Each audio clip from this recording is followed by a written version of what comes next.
Freiberg. Did you see her much during this period? Witness. No, not all that much. She was so busy, always either working or studying. She lived with us, so I saw her a little bit, most days, of course, but she really had her own life. By the time she was 20, she was pretty well grown up. After work, she was usually either at her classes or studying somewhere, and when she was home, she was mostly in her own room, reading and studying.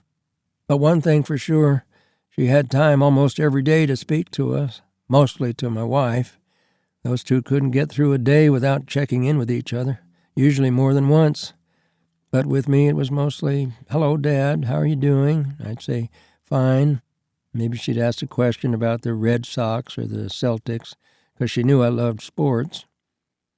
Looking back, I should have tried to create more conversations, but it just wasn't that easy to find things to talk about together. Freiberg. What about when she was 25? Any changes? Witness. No, there were no changes. From the time Erin began working and going to college in the evenings, it never changed from year to year. You see, if you can only take 2 courses at a time, it takes a long time to graduate, so nothing changed up till the day of the accident.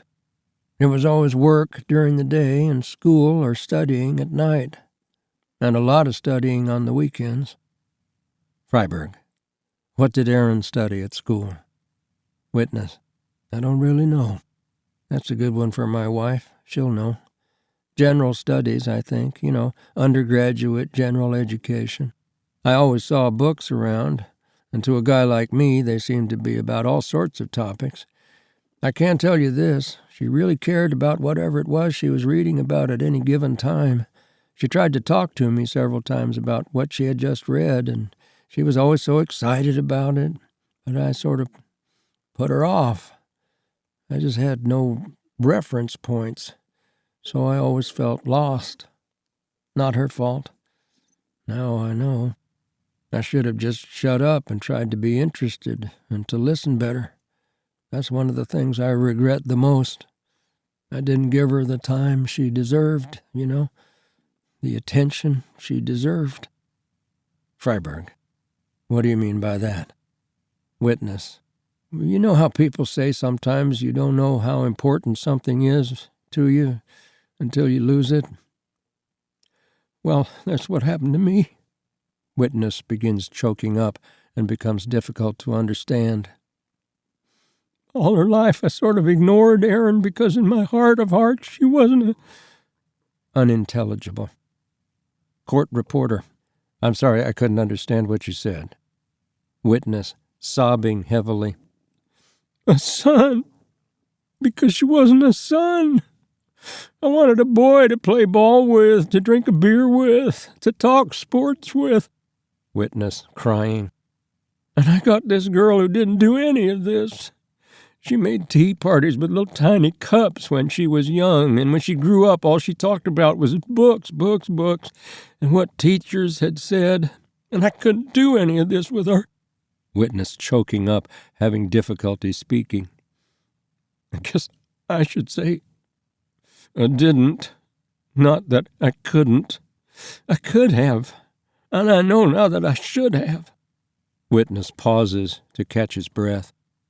I've been searching inside myself a lot since Erin died about what she meant to me.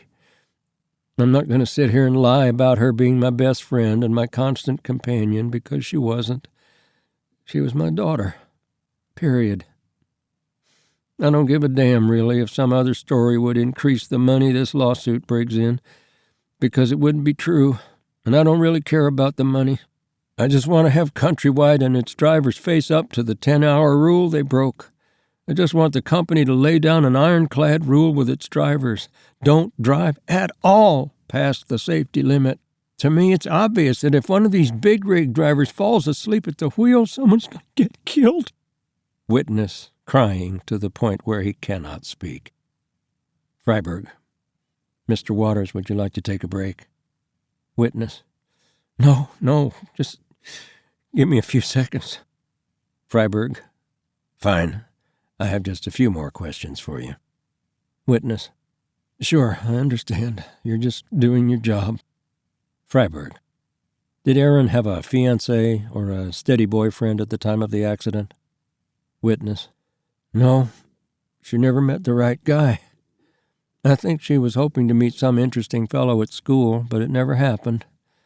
She was a pretty girl with bright green eyes and the softest light brown-colored hair you ever saw.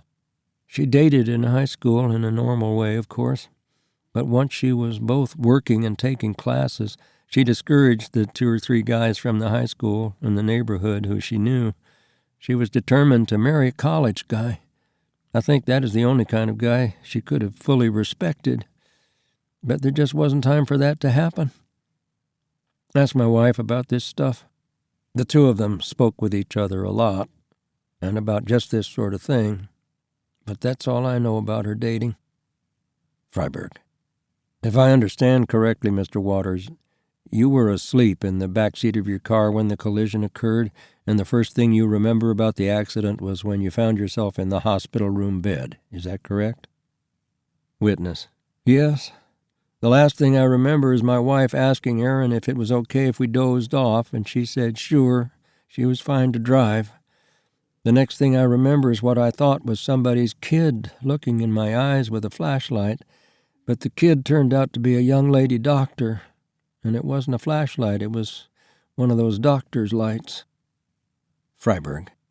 Can you please tell me about your injuries in the accident? Witness. I wasn't hurt at all. Not even very bruised, really.